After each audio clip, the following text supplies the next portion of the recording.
Exam study अड्डा YouTube channel पर आपका स्वागत है। आज हम बात करेंगे क्लास 10th का संस्कृत के पहला चैप्टर यानी मंगलम पाठ के।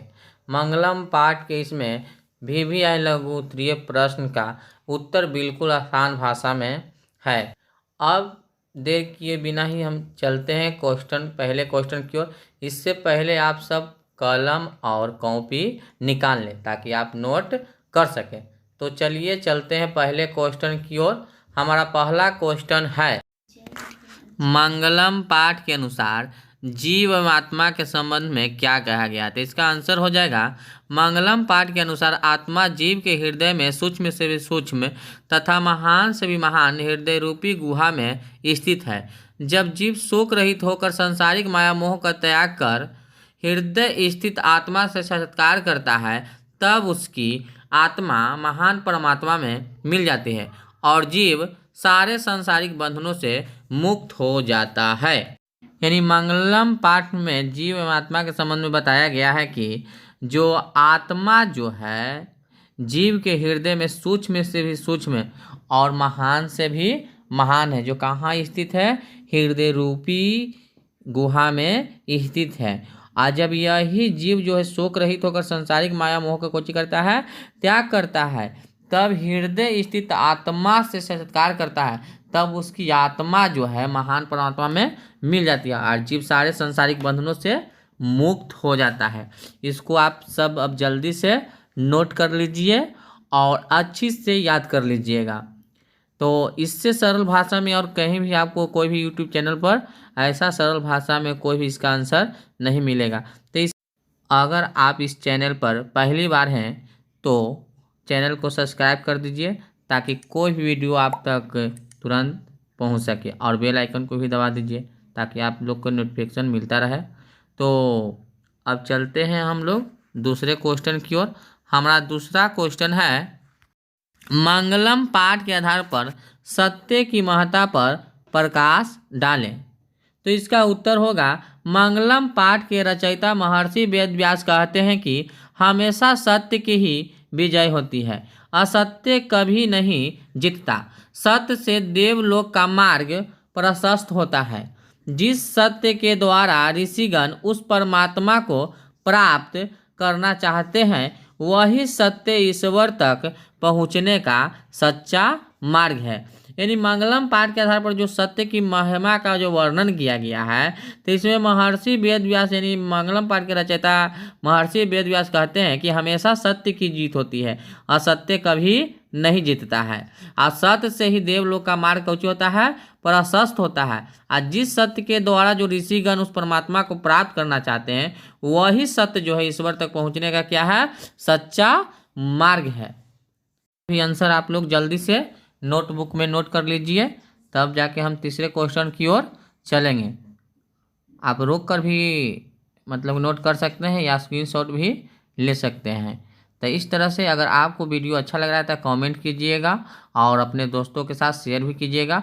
अगर पहली बार है तो चैनल को सब्सक्राइब भी कीजिएगा। तो चलते हैं अब तीसरे क्वेश्चन की ओर। हमारा तीसरा क्वेश्चन है, मंगलम पाठ के आधार पर आत्मा का स्वरूप क्या है? तो इसका हमारा उत्तर होगा, मंगलम पाठ में बताया गया है कि आत्मा जीव के हृदय में सूक्ष्म से भी सूक्ष्म तथा महान से भी महान हृदय रूपी गुहा में बंद है, जिसे वश में नहीं किया जा सकता है।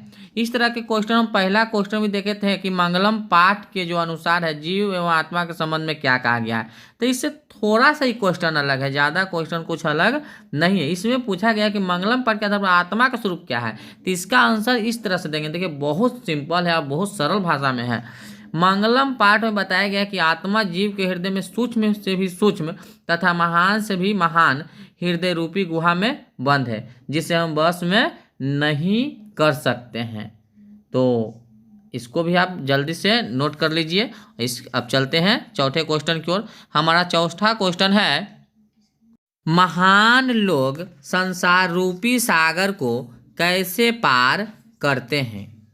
तो इसका आंसर हो जाएगा हमारा कि मंगलम पाठ के रचयिता महर्षि वेद व्यास का कहना है कि अज्ञानी लोग अंधकार स्वरूप और ज्ञानी लोग प्रकाश रूप हैं।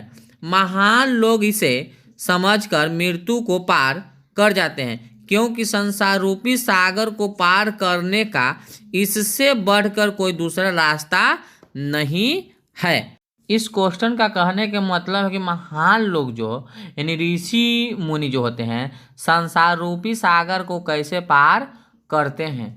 तो इस पाठ के रचयिता यानी महर्षि वेद व्यास कहते हैं, इनका कहना है कि अज्ञानी लोग जो होता है अंधकार स्वरूप, माने उसको कोई नॉलेज ज्ञान नहीं होता है। अज्ञानी लोग जो रहते हैं प्रकाश स्वरूप होते हैं, और महान लोग इसे ही समझकर मृत्यु को कोशिश करते हैं, पार कर जाते हैं, क्योंकि संसार रूपी सागर को पार करने का इससे बढ़कर कोई दूसरा रास्ता नहीं है।